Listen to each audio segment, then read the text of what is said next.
John, நான் உன்னை கெட்டவன் சொல்லவே இல்லையே. நீ பேசாம அமைதியா கிடப்பே தெரியல. அப்ப சொல்லு அவங்க கிட்ட, உங்க பையன் என் அக்காவை லவ் பண்ணி ஏமாத்திட்டான் அப்படின்னு அவங்க கிட்ட சொல்லு. நீ சொல்ல மாட்டல,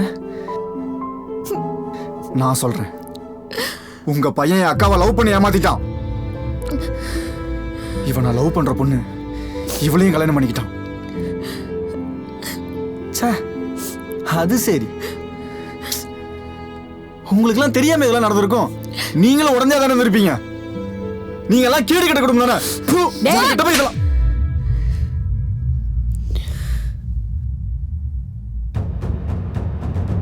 இன்னொரு வாட்டி அவங்களை தப்பா பேசுன மரியாதை கேட்டுரும் போறலையே.